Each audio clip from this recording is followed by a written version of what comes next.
My dear student, आज हम लोग हिंदी का यानी तीसरा क्लास चालू करेंगे। पिछले महीने 2 क्लासों में काव्यखंड और गद्यखंड बताए थे, पाठ और उसके लेखक। आज हम लोग व्याकरण का एक पहलू पढ़ा रहे हैं जिसका नाम है संज्ञा। आज जो पढ़ा लेंगे तो चैप्टर बाई चैप्टर फिर एक चैप्टर पढ़ाना चालू कर देंगे। जिसे इसका नाम है संज्ञा। ये जो संज्ञा है हमारे बोर्ड में 3 अंक इससे पूछता है। 3 अंक ही ऐसे बोर्ड में आएगा। जिसे सबसे पहले इसका परिभाषा पूछ देता है, जिसे व्यक्ति, वस्तु, स्थान, गुण, भाव, ये जो आदि के नाम है, आदि के नाम जो है इसको हम लोग क्या कहते हैं? संज्ञा कहते हैं। इससे बोर्ड में पूछा जाएगा कि संज्ञा किसे कहते हैं, तो किसी व्यक्ति, वस्तु, गुण, भाव आदि के नाम को हम लोग क्या कहते हैं? संज्ञा, जो आप लोग A6 क्लास से ही पढ़ते आ रहे हैं। ठीक है। अब एक और क्वेश्चन पूछता है, ये जो संज्ञा है ये कितने प्रकार के होते हैं? देखिए इसको कैसे याद रखेंगे हम लोग। 1 कटा 2 3 जीएन से क्या होता है? गिया होता है। तो 4 5, यानी संज्ञा क प्रकार के होते हैं? 5 प्रकार के होते हैं। इतना याद हुआ। यानी किसी व्यक्ति, वस्तु, गुण, भाव आदि के नाम को क्या कहते हैं? संज्ञा कहते हैं। और संज्ञा कितने प्रकार के हैं तो यहां पर देखिए तो 1 2 3 जेएन से गिया होता है, यानी इसमें 2 है। यानी संज्ञा क प्रकार के होते हैं? 5 प्रकार के होते हैं। जैसे पहला जो संज्ञा है इसका नाम है व्यक्ति वाचक संज्ञा। दूसरा जो संज्ञा है इसका नाम है जाति वाचक संज्ञा। तीसरा है भाव वाचक संज्ञा। चौथा है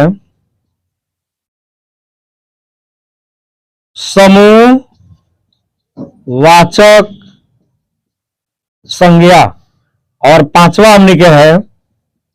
द्रव्य वाचक संज्ञा।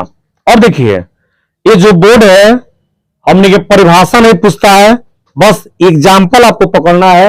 ये कौन संज्ञा के अंतर्गत आता है। हालांकि एक झलक में देखिए इसका परिभाषा बता रहे हैं।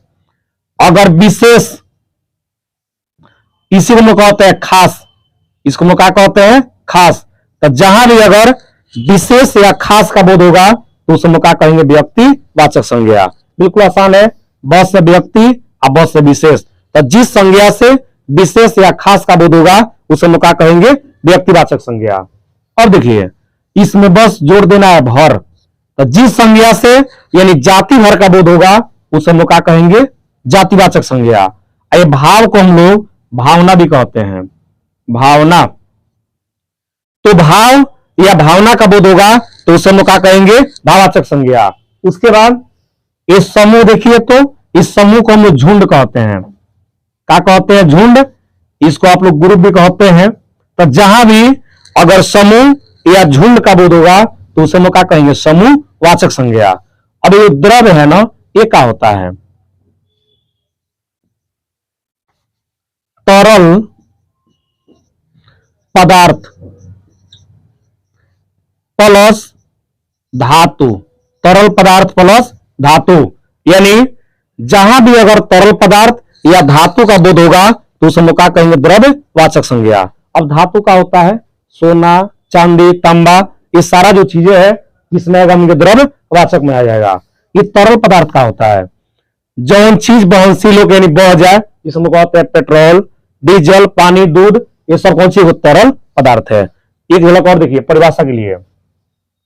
जिस संज्ञा से विशेष या खास का बोध होगा उसे व्यक्तिवाचक संज्ञा। जिस संज्ञा से जाति भर का बोध हो उसे हम क्या कहेंगे? जातिवाचक संज्ञा। और जिस संज्ञा से भाव या भावना का बोध होगा उसे हम कहेंगे भाववाचक संज्ञा। और जहां समूह या झुंड का बोध होगा उसे हम लोग क्या कहेंगे, समूहवाचक संज्ञा। और जहां पर किसी तरल पदार्थ या धातु का बोध होगा उसे हम लोग क्या कहेंगे, द्रव्यवाचक संज्ञा। अब जो है हम लोग एग्जाम्पल कैसे पकड़ेंगे, इधर देखिए, ये जो दोनों है ना, यानी व्यक्ति और जातिवाचक, ये एक दूसरा पर निर्भर है। ये नहीं कि आप नया पढ़ रहे हैं, हम लोग शिक्षक क्लास से पढ़ते हैं, लेकिन आज ये जो संज्ञा का झंझट है ना, बिल्कुल दूर कर देंगे। कहीं भी आप देखिएगा, पूछा जाए मैं कौन संज्ञा, तब बता दीजिएगा। इधर देखिए तो एक बार, ये क्या लिखे हैं, नदी। ये जो नदी है ये पूरा जात में है, यानी किसी का यहां पर विशेष नाम नहीं हो रहा है। लेकिन अगर हम किसी का नाम रखते हैं ना, जिसे गंगा, तो देखिए तो फिर हम लोग यमुना कह सकते हैं, यमुना।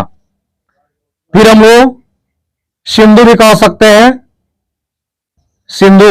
अब एक खास नाम हो गया, तो जितना ये देखिए तो ये खास हुआ, तो ये जो तीनों है ये क्या हो जाएगा, हमने के व्यक्तिवाचक संज्ञा। लेकिन जो नदी है ना, ये क्या हो जाएगा, हमने के जातिवाचक संज्ञा। बुझाया? फिर से देखिए, और देखिए, अगर हम कहेंगे पर्व, तो आप जरूर कहिएगा सर कौन सा पर्व का आप जिक्र कर रहे हैं। ये जो पर्व है ये पूरा जाति में बोध करा रहा है। लेकिन अगर हम किसी पर्व का नाम रखेंगे, जिसे मान लीजिए अगर हम छठ रख दे, दिवाली रख दे, तो देखिए तो एक खास नाम हो गया। तो ये जो है हमनी के कौन संज्ञा हो जाएगा, व्यक्तिवाचक संज्ञा। समझ में आया? तो व्यक्तिवाचक और जातिवाचक का आसान हो जाएगा। जिसे मान लीजिए ये जो पंखा चल रहा है, अगर हम कहें कि पंखा बताइए कौन संज्ञा है, पंखा,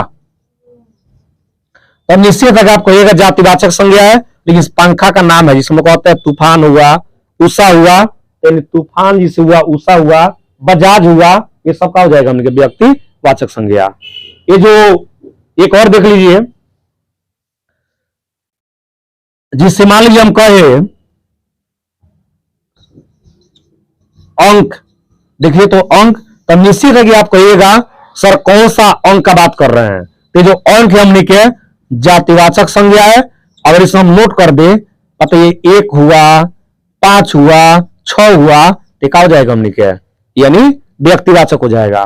अगर मान लीजिए एक और बता देते हैं, ये जो कोचिंग है ये कौची है, जातिवाचक है। लेकिन अगर हम किसी का नाम रखेंगे तो क्या हो जाएगा, हमने के व्यक्तिवाचक हो जाएगा। उम्मीद करते हैं कि आप जातिवाचक और व्यक्तिवाचक पहचान लीजिएगा। अब नेक्स्ट यानी भाववाचक पर आते हैं। अभी ने बताया है कि जो भाव या भावना का बोध उसमें क्या कहेंगे, भाववाचक संज्ञा।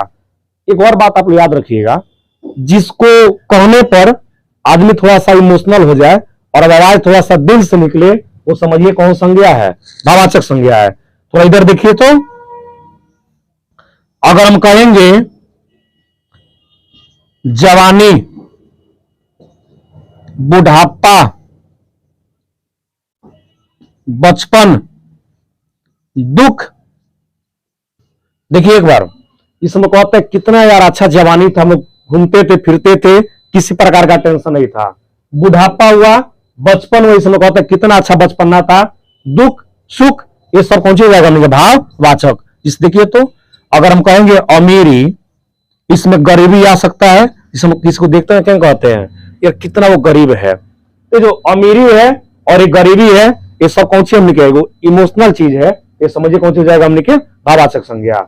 एक और बार बार पूछता है बुआ, देखिए हरियाली, ये मान लीजिए हम लोग कहीं खेत में देखते हैं हरियाली, तो हम लोग क्या कहते हैं, वाह कितना अच्छा हरियाली छाई हुई है। देखिए तो हम लोग कहां थोड़ा सा हो गए, इमोशनल हो गए। यानी जो भी यानी दिल की आवाज होती है वो सारा का सारा किस में आती है, हमने के भाववाचक संज्ञा में। बुझा गया? अब आगे देखिए, ये जो समूहवाचक संज्ञा है, ये समूहवाचक क्या करता है,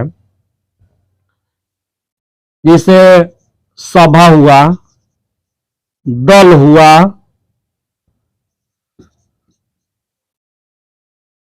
सैनिक हुआ,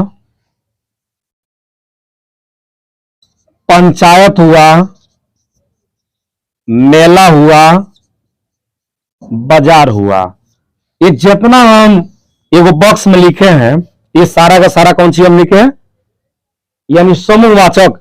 और इससे बाहर आपके बोर्ड में नहीं पूछा जाएगा। जितना यानी के समूहवाचक है ना, उसका पूरा भी यहाँ पर लिख दिए। देखिए तो अगर सभा कहीं होगा तो एक काम नहीं होगा, ये झुंड में होगा। ये जो दल है, ये जो हम लोग पार्टी कहते हैं, इसमें भी एक आदमी नहीं रहते हैं, तो भी कौन सी ग्रुप में है। जो सैनिक यानी सेना है, यहाँ पर सैनिक की जगह पर सेना भी दे सकता है, ये बात याद रखिएगा। तो सेना का है, सैनिक का है, ये ग्रुप में होते हैं, तो क्या हो जाएगा हमने के, यानी समूहवाचक हो जाएगा। पंचायत देखिए तो अगर पंचायत बैठाया जाएगा तो बहुत उसमें शामिल होते हैं। मेला भी देखिए तो एक लोग से मेला नहीं लगता है। ये जो बाजार है इसमें भी बहुत सारे लोग रहते हैं, ये सब कौन सी समूहवाचक है। एक और आप लोग क्वेश्चन उठा सकते हैं, जिससे चाबी का गुच्छा हुआ, अंगूर का गुच्छा हुआ, ये भी कौन सी हमने की समूहवाचक संज्ञा है। आगे देखिए जो हमने के लास्ट है उसका नाम है द्रव्यवाचक। अभी हम बताए हैं, इसे देखिए तो ये दूध हुआ, पेट्रोल हुआ, डीजल हुआ, पानी हुआ, ये सबका है। देखिए तो यहां पर बताए तरल पदार्थ, तो जितना अगर वहनशील पदार्थ आ जाएगा, जो बह जाएगा, ये सब कौन सी हमने के है द्रव्यवाचक संज्ञा। आयोग का बताया धातु, इसे लोहा, चांदी, तांबा, ये सबका है वो धातु है, इसमें कौन संज्ञा हो जाएगा हमने के द्रव्यवाचक संज्ञा। एक और बात यहां पर बार बार पूछता है, माप और तौल। देखिए इधर माप या तौल, माप और उसके बाद तौल, तो जहां भी अगर माप या तौल आ जाएगा, इस देखिए तो हम लोग पेट्रोल हुआ, डीजल हुआ, इसको क्या करते हैं मापते हैं। इस लोहा, इसे चांदी व सोना, इसको क्या करते हैं तौलते हैं। तो जितना माप या तौल है ये किस संज्ञा के अंतर्गत आता है, यानी द्रव्यवाचक अंतर्गत आता है। एक झलक और देख लीजिए, किसी व्यक्ति, वस्तु, स्थान, गुण, भाव आदि के नाम को क्या कहते हैं संज्ञा कहते हैं। ये जो संज्ञा है कितने प्रकार का होता है, 5 प्रकार का होता है। व्यक्तिवाचक, जातिवाचक, भाववाचक, समूहवाचक और कौन सी द्रव्यवाचक। एक झलक में परिभाषा देखिए, ब से व्यक्ति और ब से विशेष, तो जहां विशेष या खास का बोध होगा व्यक्तिवाचक संज्ञा, जहां पर जाति भर का बोध होगा उसे हम लोग क्या कहेंगे जातिवाचक संज्ञा, और जिस संज्ञा से भाव या भावना का बोध होगा उसे हम लोग क्या कहेंगे भाववाचक संज्ञा। जहां समूह, झुंड या ग्रुप का बोध होगा उसे हम लोग कहेंगे समूहवाचक संज्ञा, और जहां पर तरल पदार्थ या धातु का बोध होगा उसे हम लोग क्या कहेंगे यानी द्रव्यवाचक संज्ञा। ये तो हम परिभाषा हुआ, लेकिन बोर्ड में क्या पूछेगा बताइए, कौन शब्द किस संज्ञा के अंतर्गत आता है। ध्यान दीजिए, अब जाति और व्यक्तिवाचक यहीं पर समझ में आ जाएगा। अगर हम नदी कह रहे हैं तो नदी का नामे अंकित नहीं कर रहे हैं भाई, तो नदी कौन हो जाएगा हमने क्या यानी जातिवाचक। अगर किसी नदी का हम नाम रख देंगे तो विशेष यानी खास हो जाएगा, तो हमने क्या हो जाएगा व्यक्तिवाचक। एक और बात बताइए तो, ये जो फूल है जाति की व्यक्ति, जल्दी बताइए, तो जो फूल है ये हमने पूरा जाति में है, तो क्या हो जाएगा जातिवाचक संज्ञा। अगर हम कहेंगे गुलाब, चमेली कहेंगे, अड़हुल कहेंगे, तो सब का हो जाएगा हमने व्यक्तिवाचक संज्ञा।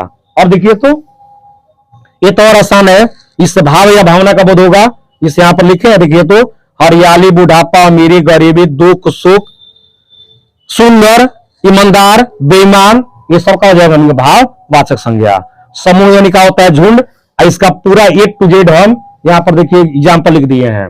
सभा, दल, सैनिक, सेना, पंचायत, मेला और बाजार, ये बिल्कुल ग्रुप में होते हैं, तो क्या हो जाएगा हमने के यानी समूहवाचक संज्ञा। और करा द्रव्य, तरल पदार्थ देखिए जो वहनशील पदार्थ होके यानी जो बह जाए, जब हम लोग माप या तौल करेंगे ये सब कौन सी है यानी द्रव्यवाचक संज्ञा। पेट्रोल, डीजल, पानी, दूध, ये सब का हमने वहनशील पदार्थ है। और लोहा, तांबा, चांदी जो है, सोना है, ये सब कौन सी हो जाएगा हमने के यानी धातु हो जाएगा। तो धातु तो कौन सी द्रव्यवाचक संज्ञा है। एक और बात देख लीजिए, हमने के बोर्ड में यानी इससे कितना अंक पूछेगा, 3 अंक पूछेगा। फिर जो कल का हम लोग का क्लास होगा वह चैप्टर होगा, एक एक चैप्टर पढ़ाएंगे। और आप लोग क्या कीजिए सब्सक्राइब कीजिए, ताकि मैं जो भी आगे वीडियो बनाऊं तुरंत आपके पास जाए। बस इतना ही, थैंक यू।